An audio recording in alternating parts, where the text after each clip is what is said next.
Hello everybody, this is Stephen Howson. This is the Warm Down Podcast, and today I am delighted to be joined by my mate and your mate, Cheeky Sport Joel. What's happening now, kid? How are you? What I wasn't going to say. How you doing, Howson? I'm alright, mate. Do you want to tell the people what you're doing so we can see you at the moment? Mate. This is what you call brother problems. Brother problems. Basically, like I'm using like a phone light, yeah, just to like get some lighting, because if I do this, mate, all you see is teeth. Look at this. Look. You know what I mean? So I'm having to have like 5-6 lights. I don't know how Dave did this, mate. He's darker than me. You know what I'm saying?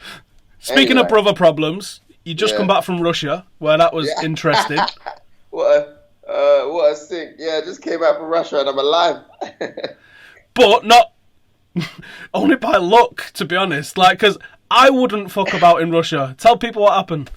Basically, yeah, before I went, I must have somehow announced I was going to Russia. Then I get a message from Howson like, mate, what you doing? Like, what you doing? You remember who you are, right? I'm like, it's fine, mate. I'll be all right. Like, I thought, whatever. Do you know what I mean? Because I had a few of those messages. I was like, lots of banter. I arrive in Russia, right? Like, bearing in mind, my passport's a bit like, it's got a bit of like, it's a bit tattered, a tiny little bit, right?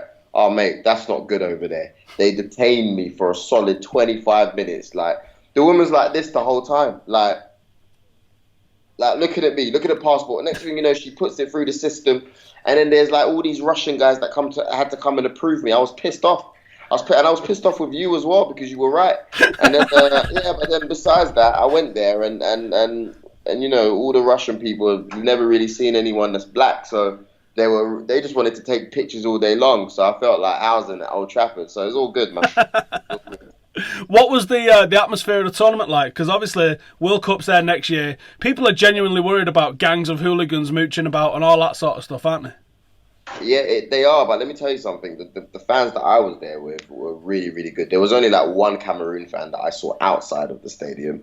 But besides that, Chile were playing Cameroon. So the Chilean fans are amazing. It's like they bring that South American vibe everywhere they go. And I was surprised at how many Chilean fans there was, because it's the Confederations, it's not the World Cup, but there seem to have been thousands of Chile fans.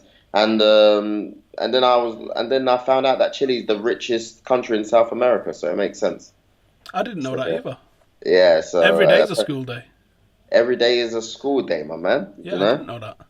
But yeah, it's an interesting one. The Confed Cup doesn't get, and it isn't getting much publicity over in England because we're not in it, so no one gives a shit. Yeah. They rather advertise the under-21s or the under-20s. Congratulations, boys. Do you know what I mean? World Cup champions. Yeah, absolutely. And also is it World Cup or under-20 or European Cup champions? I think the 21s is the Euros. The 20s was the World Cup, wasn't it? World Cup. You know what I'm saying? Like, and the under-20s, they had a lot of players that we know pretty well, and I was really impressed with players like Lukeman from Everton, who was bought by Charlton earlier this season. Solanke as well, came from Tottenham, from Chelsea, gone to Liverpool. Always a really good player as well. I just saw a lot, man. I saw a few more of the Everton players were really impressive as well. It's looking really promising, really, really promising. It does look promising at them lower age groups. You know, I follow Angel Gomez's career quite closely, Tuan Zabi's career quite closely. Both of them captaining different underages for England, and both of them doing bits as well like that. I think they're now the under-17s, or they will be the under-17s, that Angel Gomez has been the captain of. Didn't go to... I think they went to the Euros. I think they lost in a final, I think, to Spain. Gomez didn't go because he was injured and ultimately ended up getting his United debut because he didn't go to the tournament. But you think that's a team with a couple of lads from City, Jadon Sancho being a fucking unbelievable footballer, him and Gomez in that same team. And it seems like there's a lot of unbelievable talent in the underages, but no one in the Premier League is willing to play them, and I think that's where the problem is going to lie for England going forward. Because you look at the first team, the England first team, and you look at some of the fucking garbage that's playing for it, and you think, sorry, mate, I just don't understand, man. I just don't understand. Like, I liked it when Mike Smalling was playing, but Chris Smalling, like, United fans, I got a lot of love for you guys, but Chris Smalling, for your own sake, I'm so glad Lindelof is there now. Do you know what I'm saying? Because you can't. What I know this is going to start the debate, but what makes me feel uncomfortable is I don't remember growing up seeing a Manchester United defence where you're wondering what's going to happen. The last time I saw that was when Laurent Blanc first signed for Man United and he wasn't up to pace. He wasn't up to speed with things. It took him a few games.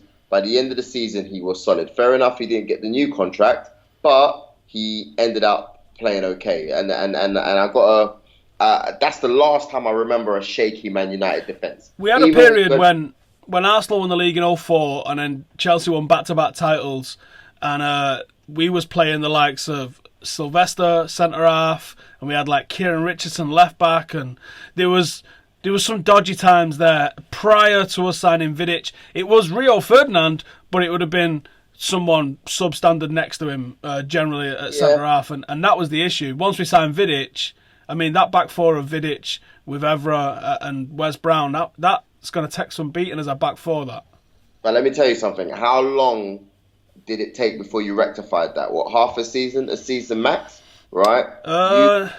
It might have been 3 or 4 years, because at the time as well, we also had Tim Howard in net, and we was going through all those goalkeeper problems. And at the same sort of time, we pulled in Van der Sar, we pulled in Vidic, and shit just got also tight. Had Gabriel Hines, and so it wasn't always that bad. Do you see what I mean? I think the problem with Man United now is, I'm not saying those were the best times. I'm not saying they're Stam and, like Stam times, like, but sorry, my lights fell falling. The problem. Oh crap! This is terrible. The problem is right now with Man United, or I say right now, last season. Don't get me wrong, your records are probably good. Like, it's not like you've got the best record statistics, the worst statistics. But in terms of, you look at someone like Smalling and you just think that's a mistake waiting to happen, man. Like, and I don't like that as a football fan. I always say things from a football perspective, especially when I want to big up Man United, because sometimes I like to look at teams and I like to look at the positives and the negatives. And I don't know, man. I just never felt comfortable in the last 2 years or so. Even when you guys were like, "Oh, Mike Smalling's a beast," I was just be like, "Yeah, but he's still like he's a miskick." There was a period, the start of last season, not the one just gone, the one before. Smalling had gone through maybe 10 or 12 games where he was colossal, and it was genuine. That was the Mike Smalling era, and he was class and he was undeniable. And alongside Blind, they had a real connection with them two going, and then.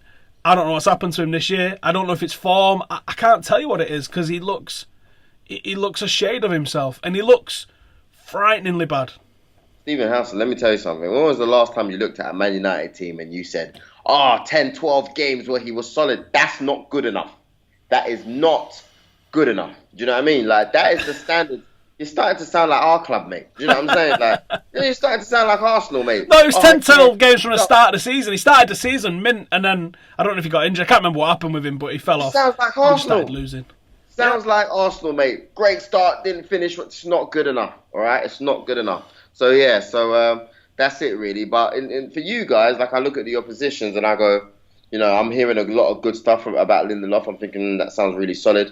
I know you guys are trying to strengthen in the middle of the park. It looks like the hair isn't going anywhere either, isn't it? So that sounds like good news, At the moment. But while we're talking to Real Madrid, by the sounds of it, about everyone, like if you read the press, I think there's not a player that plays for Real Madrid that we've not been linked to.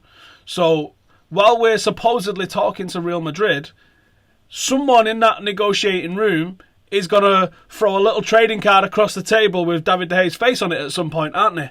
And it'd be like... Because I don't believe that they don't want him, and I don't believe that he don't want to go. And I think as long as he's a Man United player, he's going to get linked with a move to Madrid. And I think, I mean, when you look at David De Gea, you go, all right, cool. Do you know what I mean? Like, at one point, he's going to want to go home. Do you know what I mean? It's like you coming up through the Manchester United Academy, you, Stephen Howson. And then you have to go somewhere else. Of course, all right, let's just say somewhere else is Real Madrid, even though I don't want to, because it's tempting to not come back when you're in Spain and it's sunny and all that kind of stuff. But if you've got to go away and then one day they want you to come back. They're like, Stephen Howson, do you know what I mean? Like, we want you to come back to the country. I know he didn't go up through the Real Madrid ranks, but they say, Stephen Howson, we want you to come to Man United, a team that you've probably supported, because I'm sure David De Gea probably supports them, or everybody does when they're younger over there. Do you know what I mean? And then it's hard to turn down. Like, probably twice the wages he's on now. Do you know what I mean? Back at home with his family, the son. His birds over there as well. I think that's a massive pull for him. Yeah, and also they look like they're gonna win the European Cup, like probably like for another 2 seasons in a row, or at least once in the next 2 seasons with Ronaldo still in the team. Do you know what I mean? So it's very tempting. And if I was him, if I was trying to win European Cups, I would be very tempted. Do you know what I mean? So, but you know what? Also, kudos to him though, because even though, like you've said, you probably know he wants to go back, he hasn't made a huge fuss. He hasn't kicked up a sulk, when it hasn't gone. But he's been very professional, very good to the fans. He's been great for us when we banter him. Cheeky Sport, we banter professional players all the time. And he's just been really good. And his performances have also been very good as well. He hasn't looked distracted. No, he's not. He has got on with it, and I think that's credit to him as a professional, because we have seen it where players, Di Maria being one example, where he decided that actually I didn't want this move, and then I've really seen my ass with some United fans recently, because people are talking. There's a rumour that Di Maria might have been coming back, and people are like, "Oh, get him back. We got rid of him too soon. He was great. He was a very talented footballer, but let's face it, the guy completely disrespected Manchester United by just not turning up for a pre-season tour. Who the fuck do you think you are? Like, this is Man United, mate. Done. Did he just decide to not go? Like, literally, he was just like, that's it. The tour team was about to meet for pre-season, and then no Di Maria. And he was was he in Dubai or Abu Dhabi or one of those places, doing the deal to get him to Paris Saint-Germain? Unbelievable, mate. Listen, mate. All I've done is play Sunday League football, right? A bit of academy football when I was younger, but let's focus on a Sunday League football. I couldn't even turn up to training with no tracksuit, let alone flipping miss the pre-season tour. But there you go, innit? Like, you can tell that these guys, they don't care whether it's Man United, whether it's, Real Madrid to us. No, Dave didn't do that. Dave did not do anything like that. Di Maria's done that, and you think that's what could have happened when his transfer didn't go through. People say it was a fax machine. It wasn't a fax machine. It was a email encrypted file. But whatever. Oh really? I've always been saying. When we went there and got him to sign the fake contract, we generally thought it was a fax machine. But that's some good info to know. But yeah, respect to him, man. He's like, hearing that makes me respect him even more, to be honest with you. I still think he's going at some point in the future. Yeah, so he's going to go at some point, but you know still what? Pretty guarded about him. Ronaldo went, but it's the way these people have left that gives integrity, if that makes sense. Cristiano Ronaldo wanted to go the season before. Big Fergie, Sir Alex sat him down and said, listen, man, I need 1 more year from you. And he said, all right, boss, I'll do it. David De Gea, I thought it was going to be only 1 more season that you needed from him, but it looks like he's giving you 2, 3. So yeah, really, I rate it, man. Shout outs to you, De Gea. So let's talk Arsenal then, because we've had another banter season from Arsenal, haven't we? Listen, mate, you guys at Full-Time Devils, I love you guys, yeah. And I say full-time, but Stephen Howson, I love you guys, but mate, just take it easy, yeah. FA Cup champions 3 times in 4 years, right? Let's not forget that. That's our trophy, all right. We let you borrow it last season. It's our trophy, and besides that, Europa League this season, all we got to do is add a few more players, and we'll be winning that baby. Do you know what? I've spoken about this. I can't remember who I've spoken about it with, but I think I had an attitude about Europa League last year. I think I said fuck Europa League. It's the thumbnail of one of the Full-Time Devils videos, because I was saying this is affecting our league form, and I wasn't wrong. It didn't. It did affect, and I said if we try and win this thing, it's like trying to win the lottery to pay your rent. And we won the lottery and we paid our rent, but it's not a smart thing to do to try and win that. But I do think that Arsenal have had, 20 years consecutive in the Champions League without fail. You've challenged for it once. So is it that bad for you guys to not be in the Champions League? If you had an attitude change, and I know I'm being hypocritical because I said sling it to it, but if Arsenal as a fan base had an attitude change and was like, do you know what? We ain't good enough to win the Champions League, because you're not. Let's face it, you're not good enough to win the Champions League. But, like, do you know what? Football is about winning trophies. And if you did go for Europa League, you are one of the stronger teams in it. And I think if you had a good attitude to it from the start, you could go and have a good cup run. And you can go and win something. I don't know where the final is next year, but you can go and have another trophy run. And that is what football's about. And it's not about coming fourth and be like, yes, we got in the Champions League. You didn't win out. You come fourth. But if you go and win something...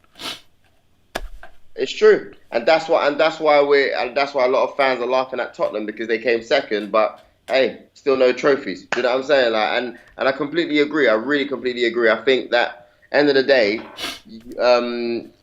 my thought is, I think you're right, but I wonder if we do have the attitude to want to go out there and win it. I wonder if we have the attitude to go out there and win anything that we haven't won. I think in the FA Cup we have a particular confidence in there because we've done it. Do you see what I mean? We've jumped the hurdle. I think the last time we tried in the Europa League, we got knocked out of the Champions League group stages or something like that, and we played Olympiacos in the final and we lost. I think it was a Patrick Vieira penalty that was missed. And besides that, we're in the Champions League. But like you said, we're not challenging. And I think Man United winning it, right, has raised the profile of the Europa Cup. Possibly. And I'll tell you why, because you guys made a huge song and dance about it. I love Jose Mourinho to bits, the way he does things. You could tell he hated the competition in the beginning of the season. He had your attitude, but... He did say something along the lines of, we shouldn't even be in this thing. Shouldn't be in it, yeah. He hates it. But he went out there and he did his job and he analysed the league and he saw how tough it was. And then he said, right, he started taking it more and more seriously and he instilled... And look, at the end of the day, I've never seen a team celebrate so much winning the Europa League and it meaning so much, because at the end of the day, Jose Mourinho is class. But the reason why I know the attitude has changed towards Europa League is, don't forget, Chelsea won it a few seasons ago. No one flipping cared, mate. Do you know what I mean? Like, because Jose Mourinho came in the next season and said he actually dismissed them winning that whole trophy and said, mate, that means nothing. Do you see what I'm saying? So, but now Man United typical Jose. Typical. Now Man United winning it, he's like, you know what I mean? Like, it's on his desk. Yeah. You know what I'm saying? He doesn't want to see any FA Cups from LVGs. He doesn't want to see all that kind of stuff. He only wants to see his trophies there. You know what I mean? But yeah, so, and funnily enough, I didn't know till the other day that was the only European trophy that Zlatan has won. So, you know what I mean? Must mean a little something. There's a couple of people throwing it out there as well that Zlatan hasn't left United. He was pictured in the training room the other day in the full United kit, still with the number 9 on, doing his rehab. So he's out of contract, but he's been allowed to stay at United to continue his rehab at United, which I think is big. I think it's big, man. That's Zlatan. That's Zlatan. He's still in the changing room, isn't he? Whether or not he's in the changing room on a Saturday, he's in the changing room Monday to Friday with all these guys still. So Marcus Rashford, Marshall, even Morata, if he comes in, a little word of advice from Zlatan is going to be priceless, isn't it? Just in your ear while they're on the training pitch, while they're in the weights room, anything like that. And I think come Christmas, if United, whether it's going good or bad, I think there's half a chance that come Christmas, someone's going to say to Zlatan, listen, there's a 6-month contract. Why don't you finish the season? Especially if United are doing bits in the Champions League, because he's not won that. He's not won a Premier League. If we're looking even likely for either of those things, he's going to put in his name on that paper straight away to pick a medal up big time.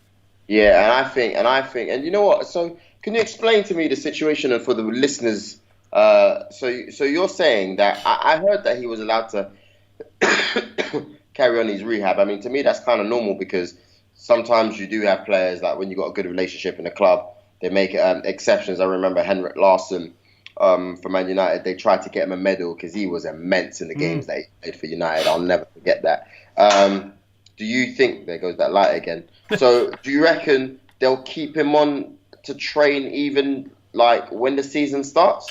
Yeah, I think this is a guy that's moved around like every other year pretty much in his entire career, isn't it? If not more.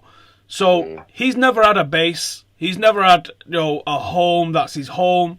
And I think if he left United this week, last week, whatever, at the end of his contract, and where's he going to go for 6 months potentially while he gets fit?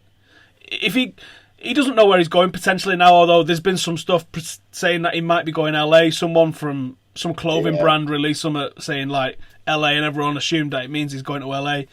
But if he's not going to LA, and if he doesn't know where he's going to be going, then why move anywhere for 6 months? Why uproot your whole family? Just stay here another 6 months. Stay in Manchester where you're already kind of settled, or as settled as you've been ever anywhere else in the world. Stay here for 6 months and keep your options open, because I'm sure he would love a Premier League medal to add to his massive collection in his house that he has his medals in, or even a potential European Cup, because he knows that Jose Mourinho gets the job done in those latter stages. And I know United are a million miles away from being able to call ourselves the best team in Europe, but the best team in Europe does not always win the Champions League. And a manager like Mourinho, who can tactically outsmart someone, and I tell you what, he's not a perfect manager for me at United, but there's no one better for United at the moment than him, I don't think. And I think there's some things I have an attitude with about what he does. I completely disagree. I think he is the perfect manager for Man United. I've been Jose Mourinho's #1 fanboy since he burst into the scene. I think not just since he burst into the scene, since he won his first season at Chelsea, but even more so when he won the treble at Inter Milan. Because no one can tell me that he had all the money in the world. No one can tell me, yeah, fair enough, he bought Samuel Eto'o, but you're allowed to buy 1 or 2 good players. Everyone does that. Do you see what I mean? So what? Do you know what I mean? You guys went for Veron when Veron was one of the best midfielders in the world. Do you know what I mean? So doesn't mean Man United cheated. At the end of the day, sometimes you have to reinforce like that. You've got a marquee signing, and Eto'o was probably his marquee signing, and look what he did there. He had average players looking really good. I mean, I remember some of their strikers that they had. Wasn't Balotelli there at the time? Yeah, Balotelli was there at the time, you know what I mean? He made strikers who have probably struggled ever since, right? Or players that have struggled ever since. He made them look like top class. And the same. He was wrecking me here. Sorry, everyone. I keep rubbing my eyes on my nose. Right, and I've got a bit of a cough, guys. You know what I mean? But it's not stopping us from doing the Stephen Howson podcast. Come on. So yeah, basically. All right, Dave, calm down. Yeah, Dave. So yeah, basically, I remember as well. Yeah, so what he did at Porto, no one can tell me that, because he's won the European Cup with the Europa Cup with Porto as well. Yeah, he won that, and then won the Champions League the year after. Won the European Champions League. Sorry, mate. If he has a weakness, he says it himself. It's probably where he can't understand weak mentality. Gotta love Jose for that. And there's a lot of aspects that I like, but I'm greedy. I want perfection, and he's not perfection. There's things he's done that I disagree with. Where is he not? You what? Where is he not? Where is he not perfection? He doesn't trust youngsters, when youngsters have been a better option than some of the players that he's played, in my opinion. Marcus Rashford's had a lot of experience, but Marcus Rashford was at England International when Jose came. So it's not like bringing someone through from the academy himself. He's not done that. He's had opportunities to bring in Tuanzebe and Fosu Mensah all season and didn't. But saying that, he also shunned Memphis, he also shunned Schneiderlin, he also shunned Schweinsteiger. So he's not just doing it to youngsters, but he's not perfect in that aspect. I don't think he cares. I don't think he cares whether you're young or not. I think he's looking for a particular mentality. Maybe. You see what I mean? Maybe. And I think because if you're looking at, I remember him sitting down in interviews saying France need to thank him. France, the national French team, need to thank him because through Varane, that he bought through, by the way, through Zuma, that he bought through, by the way. Yeah, he bought him from somewhere else, but he still bought him through, right? He bought him through. They have potentially the best centre-back pairing that they can have for France for the next 10 years. I think to him, it's all to do with mentality. If you look at young players, fair enough, he didn't trust De Bruyne at the time, and maybe it wasn't a player that fitted in his particular system at the time, but I don't think he's afraid. I think it's more to do with, is that player good enough? I think it's literally just to do with whether the player's good enough or not. Look, he could have, I think, which shows why he was able to bring back, I know we're talking about Zlatan here, but he doesn't care about how old or young you are. He just cares about whether you can perform or not. He cares about what kind of influence do you have in the dressing room. And did you hear what he said about Marcus Rashford recently when he was talking about his mentality? I've never heard him speak so highly of a youngster before. No, and I also hear things from behind the scenes about how hard Marcus is working, and that's to the credit of Marcus that he's gonna. Marcus is doing what you heard the Class of '92 lads did. That to me is massive. I mean, and the thing is, you don't hear that about everybody. And that's the thing. One of the problems that I've had with Rooney is that I never heard of Rooney staying to do extra training. I know people who used to work at United and say Rooney would do the bare minimum and fuck off. And you Really? didn't hear that about Ronaldo. What you heard about Ronaldo is Ronaldo would get sent on holiday by Fergie and be seen smashing a gym on holiday. And that might be vanity. It might be the desire to be the best player in the world, selfishly. But he still did it. Wayne Rooney is 31 years old and looks 40. You know, physically has fell off the cliff big time. And you've never heard of him doing those extra bits. He's very much like Steven Gerrard in a sense. When Gerrard lost that pace and lost that physicality, he went whoop, because he doesn't have the technical ability. Rooney doesn't have the technical ability of a Pirlo, of a Carrick, of a Scholes, of a player of that nature. And he never tried to adapt his game, to change his ways, to become that sort of player. And he never done that extra training. Marcus is 19 years of age, and you're hearing that he's grabbing the under-16s. And he's saying, right, I need people to be banging crosses in for me. I need a goalkeeper to go in net. And I need someone to help me with free kicks. And you think, why not? Why not? You're a footballer. You've been blessed with the opportunity to be a professional footballer at a club you support. You'd have to drag me out of there at 8 o'clock at night. Like, go home, you dickhead. It's dark. What are you doing? And I hear that Marcus is doing that. And I hear that Lingard comes and does that. And because of the cliques that are developing at United, Lingard means Pogba's coming. Pogba means Marshall's coming.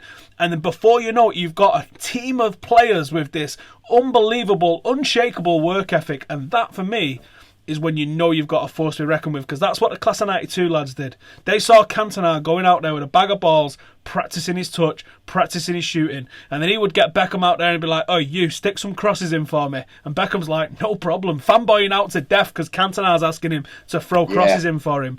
And before you know it, the Class of 92 lads, they do an extra session afterwards because that's what they've always done. And what happens? They all become world class. And then next thing you know, Kevin Keegan, I would love it. Alan Hansen, you don't win the league with kids and all that kind of stuff. But you know what? I just wanted to add, that I remember one of the first professional interview we ever did was towards Ian Wright, right? And we did an interview with him, and it was at Ball Street, and I was just so happy to meet him. And like, you asked the general questions, who's the best player you've ever played with?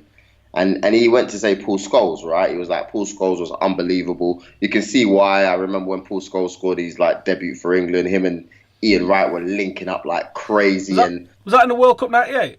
It was before World Cup 98. It was like the qualifiers and stuff like that, like, or qualifiers friendlies or whatever. And England, honestly, side point, I don't understand why Paul Scholes was never bigged up the way he was when he was younger. I feel like Paul Scholes became like this monumental guy later on in his career. But when you see what Paul Scholes was doing, I think the people within the football industry always knew he was special. Do you know what I mean? But I think it wasn't really seen, because you got to remember when Gazza went on the booze and unfortunately he didn't make it to World Cup 98, he wasn't missed.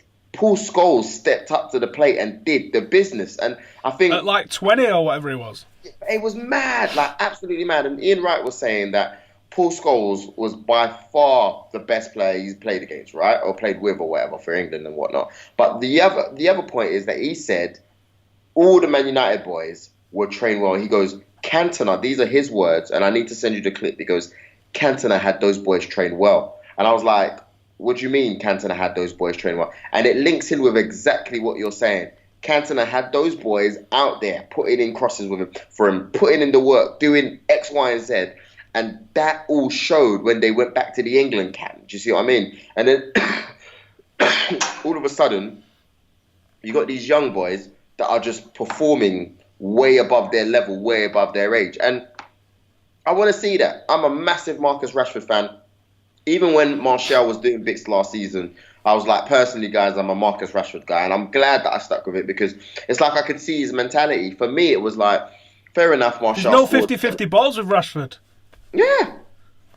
Fair enough, Martial scored 17 goals last season, all right? So, but the way I see it is, great, anyone can have a good run of form, but this guy is not fazed by the opportunity. He doesn't care what... Marcus doesn't need to score a goal to have a good game. We saw in that Chelsea game, where he did actually, I think he scored anyway, but we saw in that Chelsea game that it's the defensive side of being a centre-forward, where he puts centre-halves under pressure. That's such a valuable asset to have. Like, I don't think he's ready to start as a number 9 for United every game, week in, week out.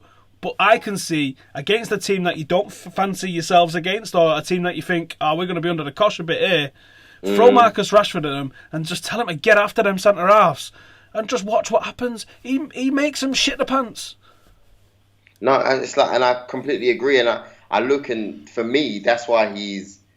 Am I allowed to have a favourite player at Man United? I'm sorry, I do, man. I'm one of those. I'm a different type of Arsenal fan. I enjoy football, but my favourite player at Man United, like when I look at you guys, is definitely Marcus Rashford, because I admire him not because of what he is now, but what he could be, and not just for England. So people go, oh yeah, but Martial has the capabilities of being world class, a world class Ballon d'Or. Like, all right, that's fine, all well and good, but let me tell you something. We've been around long enough to know what attitude. What attitude can do. Attitude perfect. Attitude perfect. What if Marcus Rashford is the Cantona-style catalyst for the current 15 and 16-year-olds at United? So as they're coming into the 18s and they're being used by Rashford, literally just to be his go-get-man the ball bitch, even if that's the case, if he installs this sort of attitude, because I know some of them under 16s that he's using, and I chat to them, and I know that they're now going to take this with them.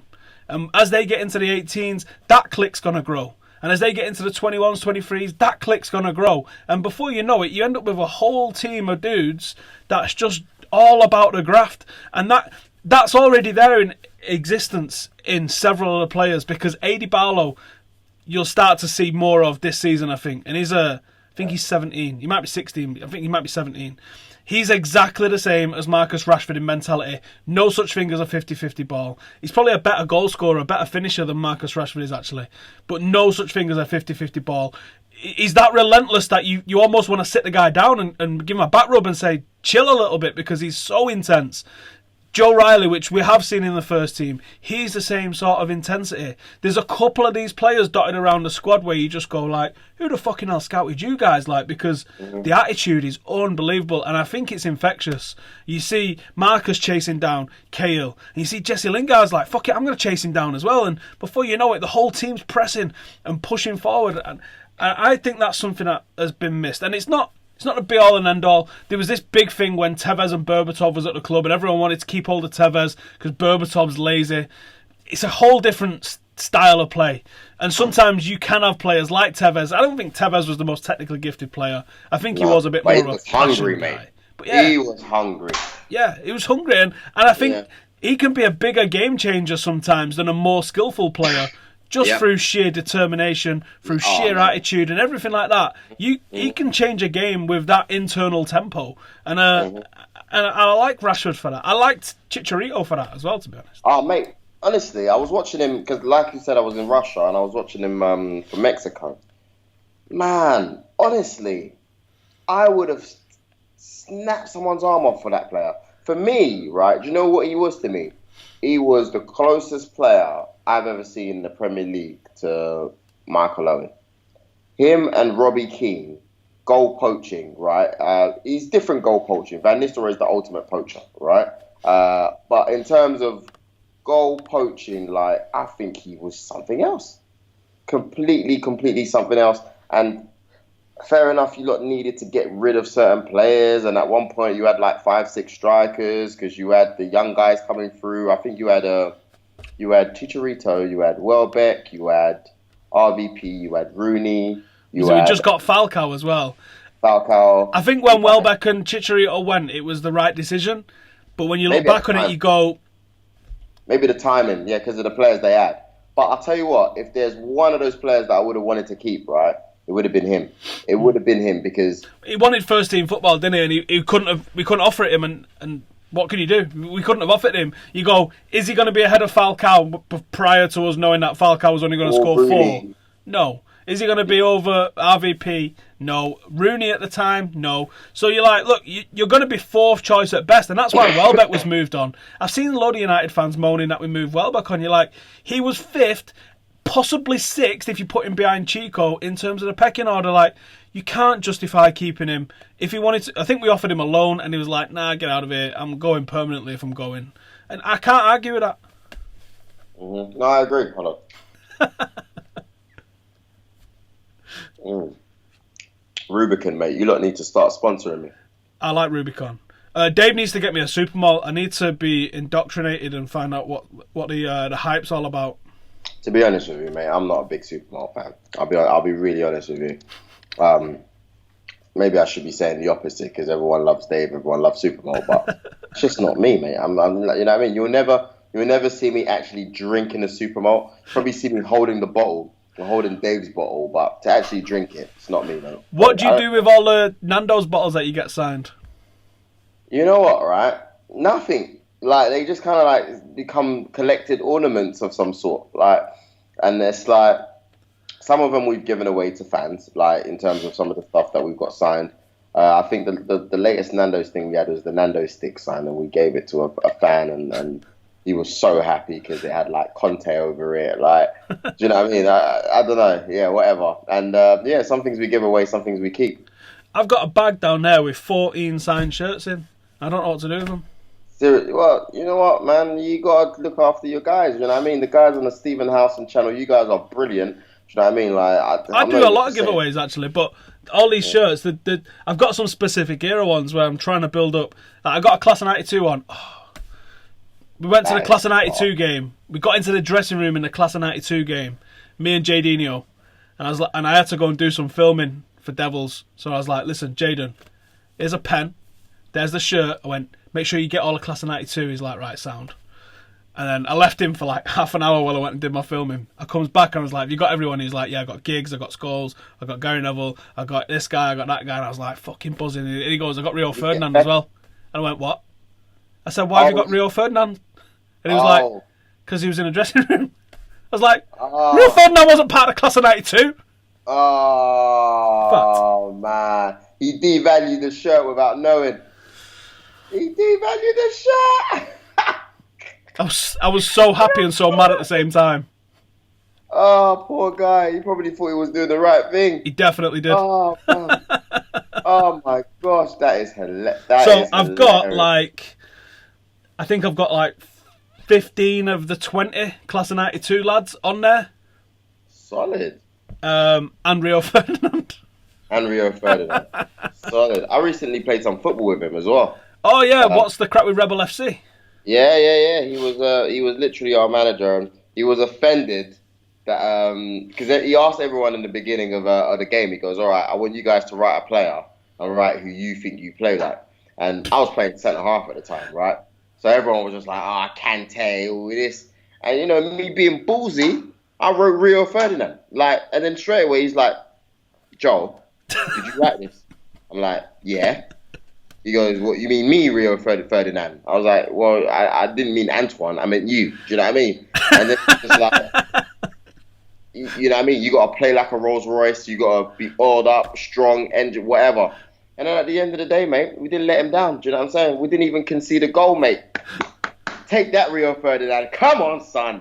Do you know what I mean? So, but yeah, honestly, he's proper competitive. Like, you know, when you do anything with players of that caliber, you realise that they want to win, mate. They don't really care, right? As long as it's not like anything that's too illegal, right? It's kind of like, got to let them know you're there. They start the positioning. They do. Do you know what I mean? Like, you can. At one point, you go. It's like you feel like you're there, like in Moscow. Do you know what I mean? Like yes, tell me more. Do you know what I'm saying? Like, you can see why those players are just like as successful as they are. Because I had a kick-up competition with him at the Euros, and he was cheating. That's why he beat me. And for the game, I was like, mate, you owe me a rematch. And he was just like, where's the ball, mate? Let's go now. I'm like, well, we can't go now because we're at somebody else's shoot. But yeah, whenever you're ready, innit? But yeah, it was a pleasure, man. Like, I love being able to be around people like that who his mindset is just win, you know? So, Rio Ferdinand's going to go down as one of the most underrated players that the Prem's seen, man. I said that. Who do you reckon's better out of him and Vidic for United? I think him. I think Vidic gets a bit of praise for his goal-scoring ability at set pieces, which we've lacked, to be honest, since he went. And he was always... See, for me, Vidic... He was better than Terry, but I'm not even getting into that. But he's in a similar way to the way Terry would have to make these match-of-the-day style tackles and shit like that, and these last-ditch sliding tackles to save a goal, and he had to do that because his positioning wasn't as good as Rio Ferdinand. Rio Ferdinand didn't do that. That hashtag stay on your feet from Rio Ferdinand was because he was in control. And people think that, Rio Ferdinand, he was this Rolls Royce of a player because he could pass out from the back. No. Rio Ferdinand could tackle his arse off. Yes. He was a defender's defender first, but he was also very good on the ball. But he was good in the air. He was good. He was strong. I mean, Rio Ferdinand was unbelievable, mate. Unbelievable. And he was good from the day we got him. He was good the minute we got him. I was saying the other day, I was saying to Dave, me and him were talking, and he reckons Vidic was better. I'm like, and I was just like, no way, Rio Ferdinand. No, he caught the eye more because of you're very aggressive. Yes, he was rough, he was rugged, he was like, which is all well and good, but like you're saying, at the end of the day, someone like Rio, right, you never saw Rio go. I can remember when Rio Ferdinand got burnt out, like, probably like 2 moments, Ronaldo, right? Do you know what I mean? In the second leg, and possibly sometimes I would say in the international tournament in 2002, Korea, I might have seen 1 or 2 bad mistakes there. But in terms of, and I think Lukaku, last game of the season, last game of Fergie's season or whatever. His last couple of years at United, he was not great. Yeah, he wasn't. But besides that, like, Rio Ferdinand never put a foot wrong. I'll never forget when he came back from being banned, right? He hadn't played in like 8 months or whatever. Was it 8 months? Yeah, 8-month ban he got. 8 months. And he came back first game. He was class. Immense. Like, you're just looking and you're thinking, I don't know what it is, why this guy won't get the ratings that he deserves. Like, I really think he is probably the best English defender that I've seen in a long time. But yet people will still say Tony Adams is better. People will probably still say John Terry's better. John Terry, I'm serious, mate. I don't rate John Terry. I really don't. I rate him. You can't not rate him. I can, because I don't. United fans will probably say Steve Bruce is better than Rio Ferdinand. Than Terry, you mean? What'd you say? Than Terry, you mean? No. Then, well, they'll probably say than Terry. But I honestly reckon a lot of your fans would say Steve Bruce is better than Rio Ferdinand. For me, John Terry was a Chelsea version of Micah Richards. Micah Richards is not good, man. Exactly. Do you know who the good defender was in all of that Chelsea? In that Chelsea side? Was Carvalho. Carvalho was a player. He was class. Do you know why he was class? Yeah, because I realised that he did not have the pace for a long time. In fact, even he played for a very long time because he played for a very long time. 38, 39 he was when he sacked it. He played for a very long time. Like, was it Monaco? Who did he play for?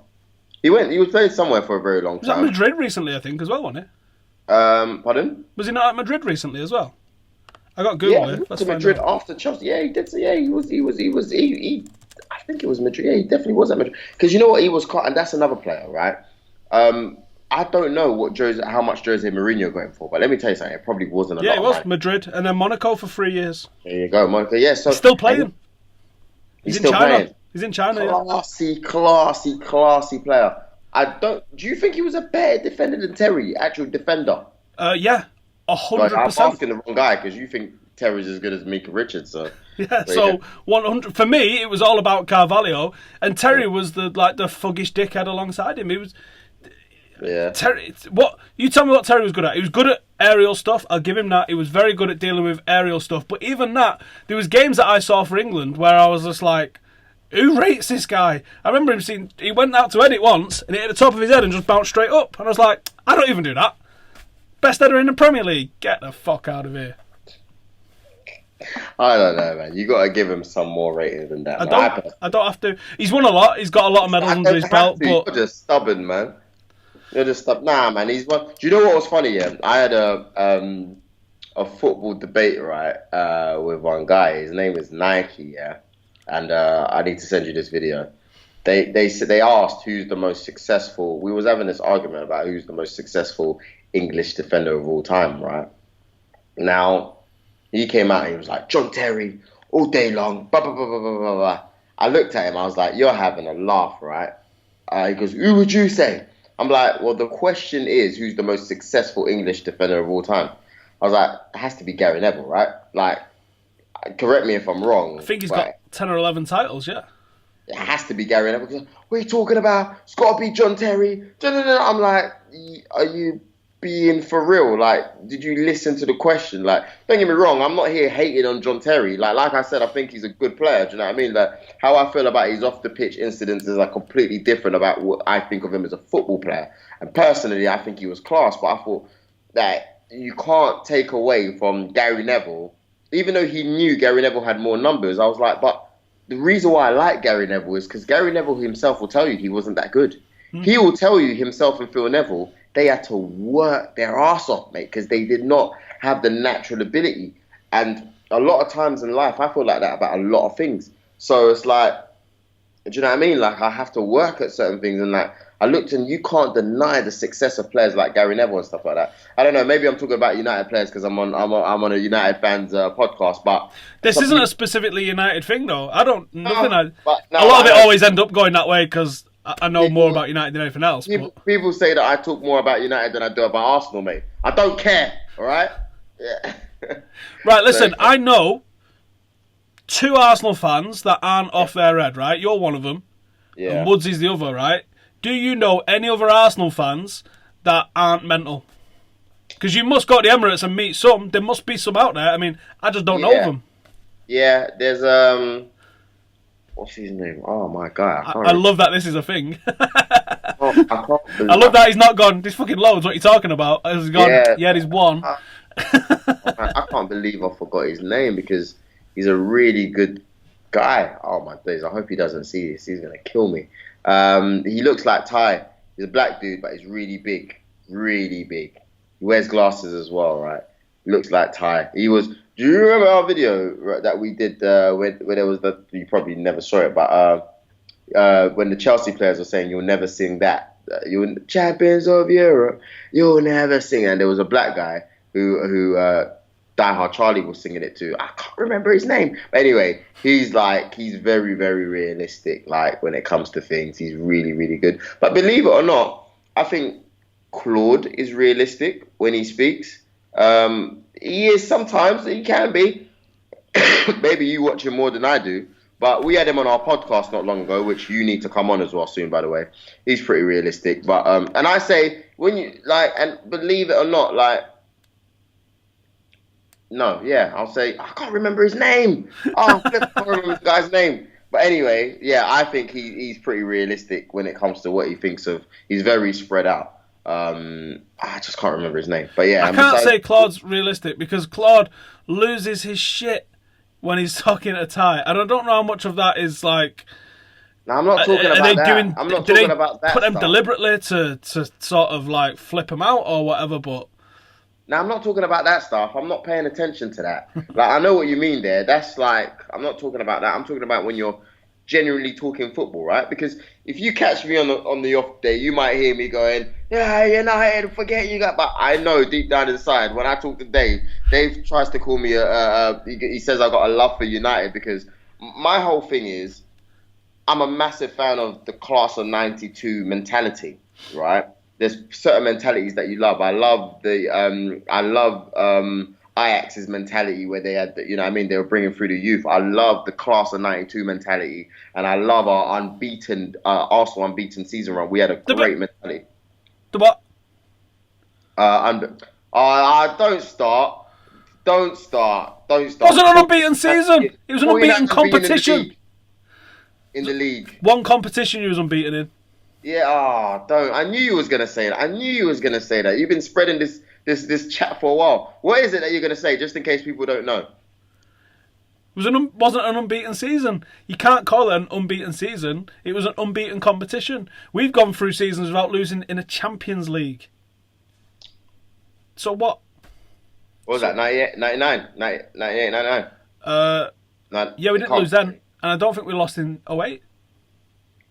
You're telling me you went through 98, 99 and you didn't lose once in the Champions League? Nah, because we drew shitloads. I know you drew with Barcelona 3-3 twice. Bayern Munich we drew with in the group stage. Yeah. Smashing up Brøndby. Oh, well, how long ago we lost to Juventus, so it wouldn't have been 99. It must have been 08 that we lost, that we didn't lose in the competition. Oh, okay. Yeah. I can't remember off the top of my head. It's funny how my stats go back so far for United, isn't it? Like, Shouldn't really know this, should I? But Was it? on a serious note, like you made this massive deal out of drawing shitloads of games because ultimately you won the league. The achievement for me is winning the league, not the fact that you didn't lose a game while winning the league. Mate, if we want to celebrate that, that's up to us. That's our business, mate. And the truth is, we didn't lose in the league, whether you like it or not. Do you know how hard it is to not lose in the Premier League, mate? Do you know how hard it is to win the Premier League? That's what it's all about for me. Which is great, but we did it we did it comfortably without losing to those great teams. And I thought it was an achievement when, again, going back to United, when you lot won the treble and 3 teams in that league, I think it was Man United, Arsenal and Chelsea, we all only lost 3 games that season. Mate, well, we had 3 finals. We had to win the league on the last day of the season. It wasn't a done deal.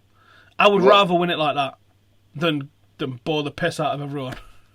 Mate, just let us celebrate and have our good time. You can't then turn around and go, oh yeah, but because it wasn't dramatic. No, it's not because it's not dramatic. It's the achievement's winning the league. You got to celebrate winning the league, and you do celebrate winning the league. And I guess, okay, it's something different to win it unbeaten. But it's not a record points total. It's not a record goals scored. Those are, for me, equal things to celebrate when you win a league on top of winning the league. But the achievement is the winning of the league, not the winning of the league undefeated. You see United do 26 games, 27 games undefeated this season. You become fucking 6th. So it's not about being undefeated. It's about winning the shit. And you won it. So you get the props for winning it.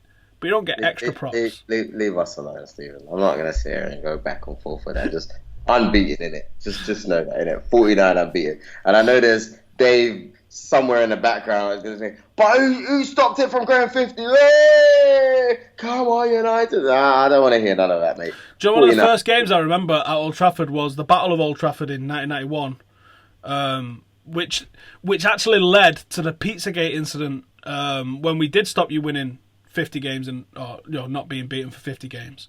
Not many people know that. So there was the Battle of Old Trafford in 91. I think it was something to do with McLaren Limpard. I was too young to really remember it. But I remember, did you and we get docked, or did you get docked and some shit like that back then? I really don't know about that one. I'll be honest with you. I don't know about that one. There was for those watching, I haven't a fucking clue what I'm talking about. I'm gonna get it up and give you the facts rather than just give you my bullshit memories. There and then, mate. No messing around. Do you know what I mean? Go on. Eat your heart out, Statman Dave. Go on. Right, here we go. So, the Battle of Old Trafford is the name used by the British press to refer to a Premier League match played on 23rd. Nope, that's not the one. It wasn't that one. Right, this is what they're calling the one where the penalty and all that was. That was the Battle of the Buffet. But for me, right, it's not in here, but when was it? It was 91 or some shit. Battle of Old Trafford. 91? No, 1990 it was. It was the 90-91 season. So it was October 1990. You beat us 1-0. The brawl started after Winterburn made a lunging tackle on Irwin, who was challenging Limpar for the ball. McLaren Irwin retaliated against Winterburn and Limpar, who pushed into the advertising hoarding. 11 United players and 10 Arsenal players partook in a melee. That's a fight. Seaman was the only player to remain uninvolved, and most were attempting to calm the situation. Lasted less than 20 seconds. I remember this though, because I was 7 or something watching it. Wow. I do remember, like, holy shit, what's going on here? It was a big late tackle from someone, but I can't remember who. I'm not even sure anyone got sent off, actually. Oh, there's a couple of Arsenal players booked, but no red card. There'd be bans left, right and centre for this. So, the aftermath. They charged United and Arsenal with misconduct and bringing the game into disrepute. United took immediate action by conducting an internal inquiry. Fergie ordered players to the training ground where they re-watched the match, and the club later fined Irwin, McClare and Ince. Arsenal followed United's example, and Davis, Rocastle, Thomas Limpart and Winterburn were all penalised, as well as Graham, who was fined £9,000. UEFA took, persuaded by the governing body UEFA to take action, the FA summoned the match officials for their accounts of the brawl. 3 days after, both clubs were formally charged. A 5-man committee submitted tapes, blah, blah, blah. We're both fined $50,000 each and deducted lead points. Arsenal lost 2 and United 1. See, I knew that there was a point deduction. So anyway, that battle at Old Trafford led to that Arsenal were banned from the Players' Lounge at Old Trafford. and was still banned in 2003 when it went off at that 50th, potentially 50th game when we stopped the run. And that's when the Battle of the Buffet happened, because that's why you had a buffet in the changing room, because nobody else has food in the changing room apart from Arsenal, because you're not allowed in the players' lounge. So a little bit of that's how that ended up being like that. Man, that is some really good ass stats right there, man. And like, 2004, yeah, to stop it. Here I was, is that Fabregas. I just thought Fabregas was the entire prick that caused it all. So I guess I was it's good that I was wrong there as well, to be honest with you. Man, good old days when people actually cared about, you know what I mean, like what happens to United. It was a bit disappointing. What was your thoughts about the recent United Arsenal game that you saw? I know you guys, we did a little job on you that day, and I think by then it still hurts to lose. It still hurts to put in such a shit performance against us.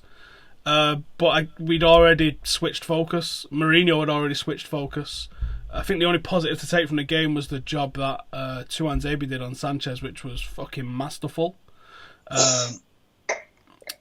It was masterful. You wouldn't have known he was playing. The home game was fucking annoying because we should have put yous away. And was it Giroud in the end with a goal? Yeah, no, I can't remember. I just can't remember. I just know that game. How do you feel? I know this is a separate question. I'm jumping, but how do you feel when Welbeck scores and he celebrates like against you and stuff like that? Yeah, like, they don't play for us no more. Yeah. It's like people talking about... I seen some shit last week saying, could Ronaldo break the Manchester United goal-scoring record? He's a Real Madrid player, mate. Yeah. Yeah, there's some conversations that are not really worth having, really, are there? So Welbeck left. He celebrated scoring against us. I know that he's a United fan, but there's clearly, I believe so. I believe there's clearly some bad blood between him and the way he left the club. That probably runs fairly deep. And you know, I think if you love something loads, like you can love a club and it fucks you off, I think you can be pretty fucking easy to be pissed off with them, I think. Yeah, well, I understand. I mean, personally, I don't care, because of course when I see him celebrate, I think, yeah, mate, do you know what I mean? It's great for me and all that kind of stuff. I think it's contrived as well. Like when you see Ronaldo like, oh, I'm sorry I scored against you and stuff like that. Like, mate, they're paying you how much a week? When you score for them, go fucking nuts. We don't pay you no more. It's true. I don't know. I mean, I've seen him a few times recently, and sometimes I wonder. Like, I'm glad he's happy at the club, but sometimes I think, do you know what I mean? Like, I don't know. Like, do you not miss it, or maybe that's just me thinking it? Maybe because I think of. I don't want to say that he hasn't gone to a great club, but I just think of the other great club that he's been at, and I guess you move on with life. It's not really, do you know what I mean? It's not really anything to discuss. I played for Scotland against England, right? And at the time, I'd never even been to Scotland. Yeah. And I got selected for Scotland. What age group did you play? Under 19s. What, you played till under 19s for international football? Oh, yeah, I played for... Oh, no, not football, rugby. I played rugby. Oh, rugby. So I played for Scotland, and I only played for Scotland because I missed the trial for the England side. And the Great Britain coach phoned me up and goes, why wasn't you at the trial for England? I was like, what trial? Didn't know about the trial. So he goes, you need to play in the home nations. I can't pick anyone who doesn't play in the home nations. And he wanted me to play in the Great Britain team. I was like, what are we going to do? And he went, well, the Scotland team's not got a full squad. He goes, we can put you in the Scotland team. I said, okay. So I played against Wales, Ireland and England for Scotland. And I played my hardest, but played my worst against England. Because you kind of like, that's where I fucking should be. And I think there might be a case of that a little bit with Welbeck. Like, maybe he plays harder against United to prove a point. Yeah, maybe he celebrates hard to prove a point. And yeah, I think he definitely does. Like, because he knows he's not going back, so there's no point of doing the whole, you know what I mean, or I'm sorry, all that kind of stuff, because it's done now. It's dead, isn't it? It's just an academy that he went through, really, isn't it? Where he started his football, I guess. So, and his attention is Arsenal Football Club. So that's what it is, man. I think, Joel, it's fucking late. Let's wrap it up. But anyway, Joel, where can people go and stalk you? Man, please, guys, make sure you check us out on Cheeky Sport channel. It's not a Man United channel, even though like Dave's a Man United fan, and I seem to like talk a lot about Man United. With got Keem on there as a red. How many other Reds is on there though? There's a few Reds. Everyone's a red but me. Some people argue that as well. But yeah, like I'm an Arsenal fan, but we do have people who are in the team. Like there's a Tottenham fan who films for us. There's a Chelsea fan who edits for us. There's someone that we've got doing graphics as well for next season. He's a United fan as well. So we try to spread it around a bit. So, and we've got a female that has started doing some hosting for us. She's a Tottenham fan as well. So we're trying to spread it out a bit. But the question is, takeover, man. It's a takeover, man. The question is, wait, hang on. It's called Cheeky Sport, but you only cover football. Are you leaving a door open to go cover some other shit? Because you haven't really been watching our stuff. Because, for example, we did some work with Sport Bible last week where we did a tennis shoot. And if you I have seen that actually with the pong, the fucking big things to pour over your head and that. Yeah. I have seen that. Jamie Murray, and it's funny because I saw a clip of Andy Murray watching us do it, and he was in complete tears and very disappointed at his brother for not winning as well, which was funny. But so we've done that. Dave is actually one of the faces of NFL UK. So I've seen him with Lad Bible and stuff like that doing bits. And there's other stuff that we're doing outside of there as well. But with NFL itself, we've got NFL shoots that we're uploading soon. We've also got a cricket based thing that we're doing this month as well, actually. So you'll see that. So it's predominantly football, but when you see us do other sports, it's not because we're generally doing other sports. We're usually taking a piss out of the other sports because we're not good at those other sports. We're really good at football. But that's what it is. So make sure you check it out. The link's in the description. Blah blah blah and whatnot. Everywhere is Cheeky Sport on social media. Everywhere, but please make sure you subscribe. And you'll see Howson on there as well, especially next season. Thanks very much for helping us a lot this season, by the way, with sending in vids and stuff like that. And I know I sent mine in like a day late once, but I accidentally like a full 2-minute vid that was like a day late. Like, I'm sorry, but you got to get me on the podcast again soon, man, because I know this is off season. I want some of that mid season action as well. The whole idea of the warm down is it goes out on a Monday and it's after the weekend's games. Yeah. Obviously, when there's no games on, I had June off, I'm bringing it back now and going all the way through July. Trust me, Joel knows who I've got, but I'm not going to tell you guys who we've got. There's some fucking guests. I'm talking ex-players and stuff like that. There's some fucking guests coming up, so make sure to check it out. And who better to kick it off than our kid? We'll definitely get you on after one of the Arsenal games, I am sure, because like I said, there's you and Woods here to talk to about Arsenal that don't want to make me pull my hair out, so... No, I appreciate it, man. I always have a good time as well. But we're going to be doing a lot of stuff anyway, so watch the space. Cheeky Sport, Stephen Howson. He's like a secret member of Cheeky Sport. He doesn't know it yet, but he really is. So I'm looking forward to it, man. I love you, man. Have a good one, and shout out to all your subscribers, man. You guys are brilliant, man. Keep supporting this man. Yep. Cheers. Links in the description. See you later.